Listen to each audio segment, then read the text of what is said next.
अस्सलाम वालेकुम फ्रेंड्स। नाम है फतीहा, मायनी है सखी जमा। नाम है फ़रहीन, फ़रहीन नाम के मायनी है अक्लमंद ज़हीन। नाम है फ़ाइज़ा, फ़ाइज़ा नाम के मायनी है फैज़ देने वाली।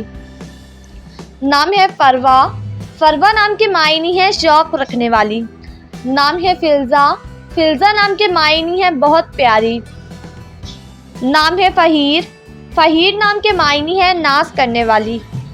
नाम है फ़िरज़ा, फ़िरज़ा नाम के मायनी है मुनफरिद अलग शय। नाम है फ़रहा, फ़रहा नाम के मायनी है जवान लड़की।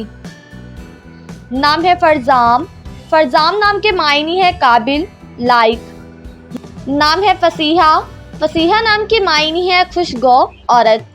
नाम है फ़िज़बा, फ़िज़बा नाम के मायनी है चांदनी रोशनी। नाम है फ़रा, फ़रा नाम के मायनी है खुशबू की महक। नाम है अनम, अनम नाम के मायनी है अल्लाह ताला का इनाम। नाम है अज़बा, अज़बा नाम के मायनी है रोशन चमक।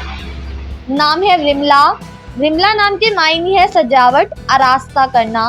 नाम है अरीज, अरीज नाम के मायनी है महक और खुशबू। नाम है मायदा, मायदा नाम के मायनी है दस्तरख्वान। नाम है किस्वा, मायनी है खाना काबा का गुलाफ। नाम है लामिया, लामिया नाम के मायनी है ज़हीन और चमकदार। नाम है अनायशा, अनायशा नाम के मायनी है खास और कीमती। नाम है हमना, हमना नाम के मायनी है हज़रत ज़ैनब की बहन का नाम। नाम है रायना, रायना नाम के मायनी है शहज़ादी जैसी खूबसूरत। नाम है सीबा, सीबा नाम के मायनी है अता करना देना। नाम है ज़िशा, ज़िशा नाम के मायनी है अच्छे दिल वाली। नाम है फ़रहीन, फ़रहीन नाम के मायनी है खुश और खर्म।